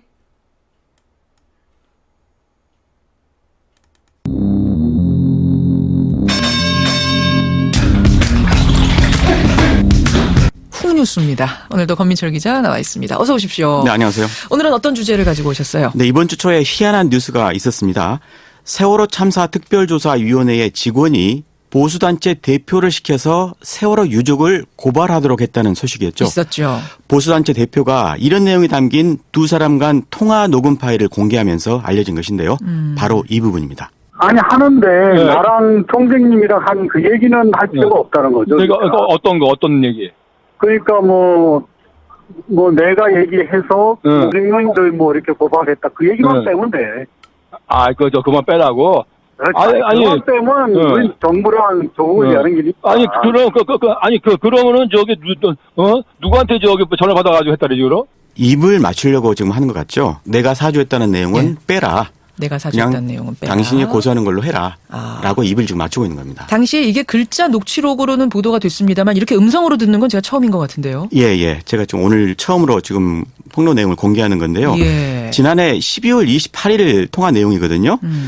그런데 이들이 왜 이 세월호 유족을 고발했을까? 또 보수단체 대표는 왜 또 나중에 이런 내용을 폭로하게 됐을까? 사주받았다는 걸 왜 폭로했을까? 네. 이 세월호 특조위에 대체 무슨 일이 있는지 오늘 훅 들어가 보겠습니다. 하나하나 따져보죠. 우선 이 보수단체 대표가 세월호 유족을 고발할 때 그 고발의 이유는 뭐였습니까? 이야기는 지난해 11월 6일로 거슬러 올라가는데요. 그날 한 세월호 사건 관련 포럼이 있었는데 예. 안산에서요. 그 고발당한 유족이요. 대통령에 대한 울분을 토하면서 이렇게 말합니다. 들어보시죠. 예. 자기가 무슨 짓을 하고 있는지 그리고 무슨 짓을 했는지 시간이 지나면 분명히 알아야 되고요. 저는 역사는 심판할 거라고 생각을 합니다. 박근혜 대통령 능지처참을 당할 사람이고요. 박정희 대통령 무관 참식을 당해야 되는 사람입니다. 국민하고 역사를. 바로 이 발언을 가지고 고발한 건데 그런데 더 큰 논란은 이 발언이 아니고요. 이 발언 30초 뒤에 나오는 박수치는 장면이었습니다. 박수를 쳤다고요? 네. 누가 쳤습니까? 이 세월호 특조위의 박종훈 상임위원입니다. 심각한 표정으로 유족의 발언이 모두 끝나자 다른 참석자 40여 명과 함께 박수를 쳤는데요. 예. 그 유족 옆에 앉아 있다 보니까 카메라 앵글 속에 들어간 겁니다. 이 영상 때문에 박 의원은 보수 언론으로부터 그야말로 융단 폭격을 맞았고요. 문제의 발언에 동조했다 이런 거였죠. 예. 근데 이 내용을 왜 문제 특조위가 발언이야? 굳이 광고하진 않았을 것 같고 어떻게 외부에 알려졌습니까? 그게 흥미있는 지점인데요. 놀랍게도 이 사실을 세상에 처음 알린 사람이 바로 아까 유족을 고발한 그 보수단체 대표입니다. 어허. 그 사람은 원래 그 장소에 없었거든요. 예. 박수를 쳤다고? 예, 그래서 그 단체 대표는 능지처참 발언이 나온 지 사흘 만에 특조위에 거꾸로 박 의원의 사퇴를 요구하는 민원을 제기합니다. 잠깐만요. 녹화가 2시간 반이 됐어. 어떻게? 이게 이 녹화가 이게 진성준 의원 발언 부분이 싱크가 안 맞겠는데? 예. 진성준 의원 방송분이 싱크가 안 맞겠다. 지금 녹화를 끊고 가서 2시간 돼서 아까 5시 반에 녹화를 끊었어야 되는데 못 끊어가지고요. 뭐 우리 방송만 나온 게 아니니까. 그것이 단초가 돼서 결국 언론 보도까지 이어진 거고요. 그러니까 박 의원을 공격하기 위해서 그 특조위의 내부자가 보수단체 대표를 활용했다라는 추정이 가능한 거네요. 네, 그렇습니다. 이 보수단체 대표는 이렇게 활용이 되었지만 특조위에 자주 난입을 해서 난동을 부린다는 이유로 특조위로부터 고발을 당하게 되고 그래서 보복 차원으로 특조위 직원과의 은밀한 통화 내용을 공개한 것 같습니다. 아하, 그렇군요. 아무튼 그것을 받아서 새누리당도 거들었습니다. 보도 다음 날 특조위 예산을 중단하고 특조위 활동 기간 연장에 대한 논의도 중단하겠다. 이렇게 밝혔는데요. 조원진 원내 수석 부대표의 당시 발언입니다. 박수를 치고 있습니다. 그 자리에 참석한 것부터가 부적절함에도 불구하고 이러한 발언을 듣고 박수를 치고 있는 박종훈 상임위원의 즉각적인 사퇴를 촉구합니다. 문제 영상이 언론에 보도된 게 11월 23일이었거든요. 예. 이날은 그런데 이 특조위가요. 대통령 행적도 조사 대상에 포함된다. 그렇게 결정한 바로 그날입니다. 이런 발언을 듣고 박수를 크게 친 그런 상임위원이 있는 세월호 특조위. 그 특조위가 과연 무슨 일을 할 수 있겠는가, 대통령에게 뭘 요구할 수 있겠는가, 이런 얘기를 지금 한 거죠. 그렇죠. 자, 이게 엄청난 결과를 초래한 건데 박수 한 번이. 이 영상의 존재를 그럼 과연 누가 유출했느냐, 이거는 조사가 됐습니까? 앞서 내부인이 유출한 것 같다 이렇게 제가 말씀드렸는데요. 예. 보수단체 대표는 그런데 유족들 사이에 암약 중인 그 단체 회원이 있다 이렇게 이야기도 했거든요. 그렇지만은 이 사람의 그동안의 행태를 봤을 때 있는 그대로 믿기는 어려운 구석이 있습니다. 오히려요. 그런 주장이 특조위 내부 인사가 연루되어 있는 점을 희석시키기 위한 고도의 전략이다. 이런 분석도 있습니다. 그러니까 지금 풀악지설도 나온다는 거고, 그렇죠. 뭐 음모와 의혹이 판을 치고 이렇다는 건데, 참 어쩌다가 이 세월호 특조위 활동이 이렇게 첩보 영화 같이 돼버렸는지 모르겠는데, 이거는 뭐 국가가 나서서 하는 특조위 아닙니까? 엄연히 따지자면. 예, 안타까운 대목이죠. 한 가지 분명한 것은요. 특조위 활동을 방해하는 세력이 있다는 점인 것 같습니다. 그건 무슨 말씀이세요? 예, 특조위 하면 이 세월호 사건 진상규명 목적에 부합하는 사람들로만 구성돼 있어야 하잖아요. 민관 중에서도 이제 그런 사람들 모아서 만든 거 아닙니까? 그런데 꼭 그렇지만도 않습니다. 사실 특조위 탄생 자체를 반대했던 세력이 있지 않습니까? 있었죠. 특조위 구성에도 세월호 진상규명을 원치 않는 쪽 인사들도 일부 참여해 있다는 관측이 실제로 있습니다. 특정인을 지금 염두에 두고 하는 말일까요? 그렇습니다. 특조위 내부의 한 고위 인사의 경우에요. 여러 가지 방식으로 직원들의 활동을 방해하고 있다는 얘기가 아주 파다합니다. 가령요. 직원들 모욕을 줘서 사기 떨어뜨리는 일이 아주 빈번하다고 합니다. 관련 증언 들어보시죠. 예. 기재부에서 나오는 1급인데 차관 복급하네요. 이런 양반을 두고 똥꼬 새끼. 똥꼬란 게 뭐예요? 개새끼 아니에요. 그런 말을 있든 없든. 근데 밑에 부하 있는데 마구 쓰는 거예요. 그런 욕설을 부하들이 있는 앞에서 마구 쓰는 의뢰시 어떤 한다는 사람이 거죠. 있다. 네. 그리고 이 사람이 이 공금도 사적으로 사용하는 일이 많다고 하고요. 또 방송에서 모두 다 옮길 수는 없지만 전형이 너무너무 심해서 예, 예. 내부적으로 공공의 적이 되고 있는 그런 인물이에요. 그 공공의 적이 되고 있는, 그러니까 세월호 특조위 분위기를 망치고 있다는 그 사람 반론도 들어보셨어요? 네. 직원들 모욕 부분에 대해서는요. 직원들 기강을 확립하기 위한 차원이었다. 어허. 이렇게 해명을 하고요. 공금 유용은요? 업무하고 관련된 사용이었다. 이렇게 해명을 하더군요. 이 부분 들어보시죠. 예. 남들 지시나 보고 안 하고, 지시 안 받고 보고 안 하고, 위원장한테 가서 지시 받고 보고하고, 이런 일들이 막 발생했어요. 이거 어떻게 하나요? 알았습니다. 감사합니다. 그래요? 지금 음성 변조가 많이 돼서 제가 다시 한번 좀 보면, 그러니까 직원들이 나한테 지시 안 받고 위원장한테 가서 지시 받고 보고하고 그런 일들이 발생하는데, 그럼 내가 알았습니다. 감사합니다. 그러는 게 맞겠느냐? 이런 반론이에요. 예, 그렇습니다. 참, 그러니까 조직의 구성원들끼리 이런 감정 대립을 벌이는 것 자체가 지금 특조위 활동에 방해가 되는 거 아니겠습니까? 물론입니다. 이 때로는요. 내부인이 언론과 결탁을 해서 특조위를 공격하는 사례도 있다고 합니다. 언론과의 결탁이요? 네, 최근에도 일부 언론사들에게서요. 특조위의 정보 공개 요구가 약속이 난 듯이 잇따라 들어왔다고 하는데요. 어허. 그런데 정보 공개 내용이 예산 사용처로 전부 똑같았다고 합니다. 정보 공개를 요구하는 부분이 다 똑같았어요. 다른 네. 사람들한테 들어왔는데. 그렇습니다. 다른 언론사에서 들어왔는데 예. 예산 이 사용 문제는 그동안 언론이 특조위의 힘을 빼는데 단골로 사용해왔던 소재거든요. 그렇죠. 심지어 내부인이 아니면 알 수 없는 내용을 명시하면서 정보 공개를 요청했다고 하는데요. 물론 정당한 비판 기사면 그거를 왈가왈부해서는 안 되겠죠. 물론이죠. 하지만 악의적인 것이 많거든요. 대표적인 것이 특조위를 세금 먹는 하마로 묘사한 기사입니다. 한 종편 TV의 보도 들어보시죠. 예산 160억 원, 내역을 살펴봤습니다. 직원 체육대회와 연찬회에 각각 252만 원, 6개월간 동호회 운영에 720만 원, 직원 생일 축하 비용에 655만 원이 들어갑니다. 네, 지금 보도한 이런 비용은요. 공무원들의 일반적인 복리 후생비거든요. 정부 지침에 따라 편성한 겁니다. 그러니까 쓸 수 있는 돈이란 얘기예요? 네, 이걸 없애면 사실 차별이거든요. 왜냐하면 특조위에는 다른 정부 부처에서 파견 나온 똑같은 공무원들이 50명이나 있습니다. 만약에 파견 나오지 않았다면 당연히 이전에 소속돼 있는 부처에서 받아야 될 거였다. 받아야 될 돈이죠. 근데 그걸 받지 말아야 될 이유가 없지 않습니까? 예. 하지만 이런 악의적인 보도 등 때문에 예. 세월호 특조위 지난해 예산이요. 당초 160억 원에서 89억 원으로 반토막 나고 말았습니다. 예산이 깎이면 특조위가 제대로 활동하는 것도 어렵고 게다가 또 심리적으로 상당히 위축되고 사기도 떨어지고 뭐 이렇겠네요. 예, 예산 삭감 당시에 참사 조사비의 경우를 보니까 46억 원에서 16억 원으로 가장 많이 깎였거든요. 특조위 제대로 활동 못 하겠죠. 예. 게다가 이런 사업비는 수시 배정이라는 걸로 옵니다. 수시 배정이 뭐예요? 예, 국가기관인데도 별도로 요청하는 그런 절차를 밟아야 하는 거죠. 그때마다 공문을 보내서 받아내는 방식. 네, 조사가 제대로 될 리가 없겠죠. 참 뭐 지금 말씀을 듣고 보니까 세월호 특조위가 그야말로 안팎의 적과 싸우고 있는 형국이네요. 네, 그러면서 벌써 6개월이 지나고 말았는데요. 이런 식이라면 특조위 활동 결과 안 봐도 뻔하겠죠. 예, 이런 사정들을 우리 국민과 유족들이 지금 잘 알고 있는 건지 모르겠습니다. 국민들 다 특조위가 잘 돼서 다시는 이런 참사, 비극이 일어나지 않게 되기를 바라고 있는데 그 바람과는 좀 거리가 먼 상황 아닌가 생각돼서 우려가 되고요. 끝까지 세월호 특조위 활동 관심 있게 지켜봐야겠습니다. 권민철 기자 수고하셨습니다. 고맙습니다.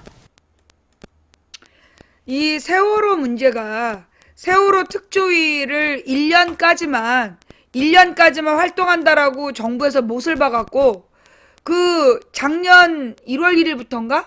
그러니까 하여튼 지금 벌써 6개월이 지나갔고 그래서 앞으로 지금 세월호 활동을 할 수 있는 시간이 6개월밖에 없어. 근데 이제 아마 연장한 게 6개월일걸? 근데 그 안에 진상이 밝혀지겠냐고. 밝혀지지 않겠죠. 그러면 어떻게 해야 되느냐?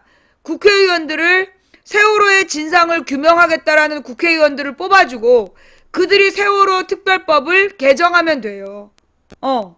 이 세월호 특별법을 국회의원들을 세월호의 진상을 규명하겠다는 의원들을 뽑아주고 그 사람들로 하여금 그 세월호 특별법을 개정해서 진상이 규명될 때까지 몇 년 동안이든지 특위활동을 할 수 있도록 해주면 되는 거야. 예.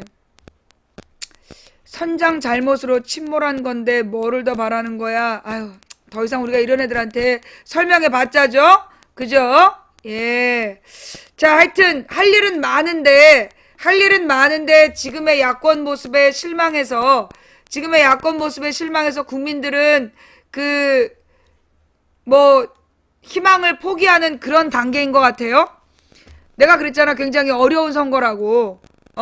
지금 굉장히 어려운 선거인데 이 어려운 선거를 기적을 만드는 마음으로 해나가야 된다. 근데 벌써 막 이긴 줄 알고 있는 정치를 정말 모르는 사람들이 막 관심 갖고 막 이길 거라고 생각하고 있어. 지금 진짜 어려워요.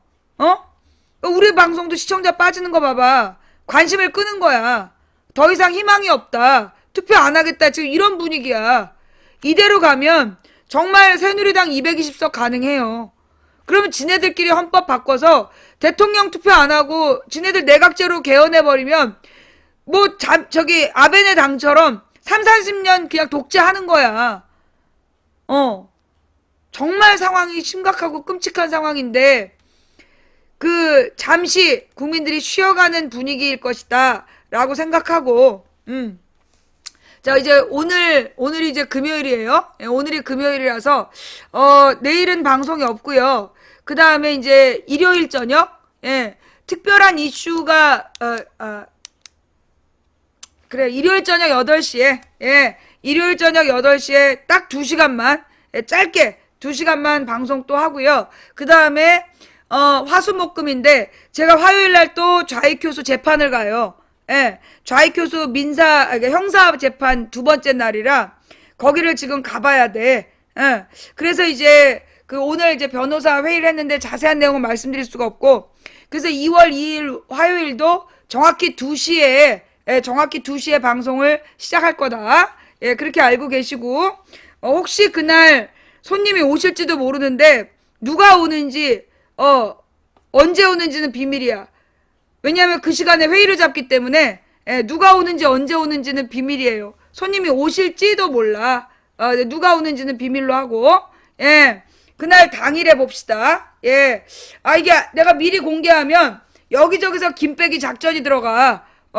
그래서 앞으로는 이제 이번 지금까지는 약속한 게 2월 2일 날 약속이 하나 있어서 그거까지만 하고 앞으로는 이제 안 하는 게 좋을 것 같아. 그러면은 괜히 또 막 김빼기하고 그러는 작전들이 들어오는 것 같아서 이 2월 2일에 손님이 마지막 손님이다라고 알고 계시면서 오늘 방송 이걸로 마무리할게요. 예. 자, 오늘 방송 어떠셨어요? 볼만 하셨나요? 예.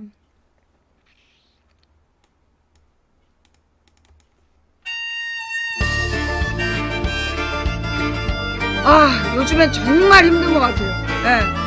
어저께는 새벽에 6시부터 그러니까 어저께 집에 온 게 9시였고 정리하고 잠자리에 드는 게 11시였는데 이 6시부터 11시까지 풀로 달렸더니 진짜 피곤하더라고요. 근데 오늘 아침 10시에 강남까지 갔어야 됐어.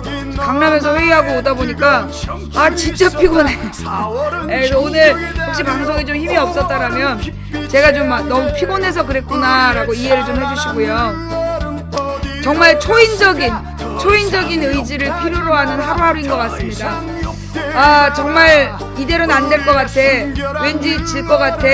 그래서 포기하고 싶어. 그런 마음들이 드십니까? 그럼 여러분 포기하세요. 그리고 여러분은 가고 싶은 대로 가셔도 됩니다. 저는 여기 남아서 끝까지 한번 싸워볼랍니다. 제가 이대로 계속 가면 총선에서 여러분들은 가시고 저 혼자 남아있다 보면 아마 선거 끝나고 장기수가 되겠죠?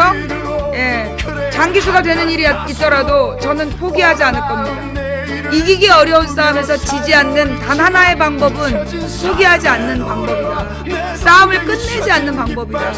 저는 어려서부터 그렇게 생각했기 때문에 저는 이번 싸움에 목숨을 걸었습니다. 죽으려고 하는 자는 살 것이고 살려고 하는 자는 죽을 것이다. 지금 우리는 목숨을 걸어야 될 때이다. 우리가 자유민으로 살 것이냐 아니면 공주의 노예로 자유민으로 죽을 것이냐 공주의 노예로 살 것이냐를 선택해야 하는 순간입니다. 첩첩산중 우리가 해결해야 될 문제가 너무나 많습니다. 정말 짜증이 나죠. 내 코가 석잔데. 근데 여러분 지금 박근혜가 첩첩산중으로 사고를 친 이유 뭐 때문인지 아세요? 그동안 우리가 게을러서 그동안 민주주의를 나 말고 다른 사람이 하는 건 줄 알고 있어서 그래서 일이 이 지경이 됐습니다. 이제는 바로 잡아야 되겠죠. 저는 할 수 있을 거란 생각이 들어요. 우리 국민들이 마음을 모으면 못하는 일이 없거든요. 저는 대한민국 국민들이 마음을 모으면 못할 일이 없다라고 보기 때문에 이명박 박근혜가 쌓아놓은 똥이 너무나 구리고 너무나 많지만 우리 국민들이 마음을 모아내면 저는 해결해낼 수 있을 거라고 생각해요. 21세기에 정말 대한민국이 새로운 미래를 새로운 비전을 제시하는 역할을 해나갈 수 있다라는 생각이 들어요. 제가 이 방송을 하면서 작년인가 재작년에 이 받은 느낌이 뭐였냐면 우리 대한민국이 지금 앞으로 올 미래에 굉장히 중요한 역할을 하게 될 거다. 그런 어떤 느낌을 주셨어요. 저는 그게 우리가 우리 땅에서 흐트러지고 이 재벌에 대한 권력에 대한 욕심과 물질에 대한 욕심으로 우리 땅에서 흐트러져 버린 이 민주화 인권에 대한 이 흐름 이걸 지금 망가져 있는 상태이고 전 세계가 마찬가지인데 나는 왠지 우리 민족이 우리 국민들이 그 상황을 해결해갈 답을 찾을 것 같아요. 왜? 제가 말씀드렸잖아요. 1900년대 세계 민주주의 운동은 대한민국이 이끌었다고. 1919년 3.1운동, 1960년 4.19 혁명, 1980년 5.18 항쟁, 1987년 60 항쟁, 2002년 월드컵, 그리고 2004년 노무현 탄핵 반대운동, 2008년 광우병 항쟁. 1900년대 민주화운동은 우리 민족이 역사를 썼다. 세계사의 민주주의의 역사를 우리가 썼다. 이제 21세기 우리 국민들은 이 인터넷이라는 이 매체를 이용해서 더 위대한 역사를 써갈 거라고 생각해요. 우리 국민들이 마음만 모으면 못하는 게 없거든요. 그래서 박근혜가 그 얘기를 한 거야. 해낼 수 있다라는 자신감을 가지고 국민 정신을 분열시켜라. 국민의 정신을 분열시킬 수 있다라고 믿고 나가야 된다. 걔네들의 목적이에요. 우리 국민들이 하나로 뭉치면 못하는 게 없기 때문에 지금 우리 국민들을 분열시키는 게 박근혜 정부의 목적이에요. 그러니 우리가 어떤 시련에도 어떤 유혹에도 굴하지 말고 정말 분열되지 않고 올바른 일을 해나갈 수 있도록 하나로 모아갈 수 있도록 마음을 모아주시기 바랍니다. 그러면서 왜 안철수는 안 받아주느냐, 거기다 혹시 문재인 선수가 뭐 안철수 당하고 합당해야 된다 이런 얘기 했어요? 저 뉴스를 못 봤는데 누가 그런 얘기를 하더라고. 저는 오보일 거라고 생각해요. 아니면 원론적인 얘기겠지요. 원론적인 얘기를 했을 거라고 보고 어느 당이든 합치겠다고 하는 당하고 을 거절하지 않겠다 뭐 이런 수준일 것 같아. 근데 지금에 와서 뭐 국민의당이랑 합당 이야기로 누군가가 물타기를 한다면 그 말이 아니라고 안 된다고 보고 지금 굉장히 상황이 어렵기 때문에 틀림없이 이 더불어민주당 안에서 헛소리하는 사람들이 곧 나올 거예요. 왜냐하면 이제 공천이 다가오기 때문에 계속 헛소리하는 사람들이 나올 수 있어. 그럴 때 우리가 어떻게 잘 극복해 나가느냐가 이 총선에 독재 저지선, 독재 개헌 저지선을 확보하느냐 마느냐를 결정하게 될 거예요. 오늘 방송은 여기서 마치지만 여러분들 주말 동안에 기도 많이 해주시고요. 우리 주일날 밤 8시에 다시 모여서 앞으로 어떻게 해결해 가야 되는지 또 한번 의논해 갔으면 좋겠습니다. 지금까지 도봉구 창동사는 불량주부 망치부인이었습니다. 방송이 열리자마자 달려와 주신 모든 분들께 진심으로 감사를 드립니다. 추천해 주신 3,599분께도 감사를 드리고 그 재밌게 봐놓고 추천 안 하고 도망간 한 500-600명한테는 오늘 밤에 녹색 설사할지어다 저주를 퍼부으면서 이 방송을 녹화 떠서 유튜브와 팟캐스트에 올려주시는 풍행국님 그리고 참세상님 여비고님 감사를 드립니다. 각 방에서 고생하신 매니저님들 수고하셨고요. 오늘 후원해주신 분들 한 분 한 분 진심으로 감사를 드립니다.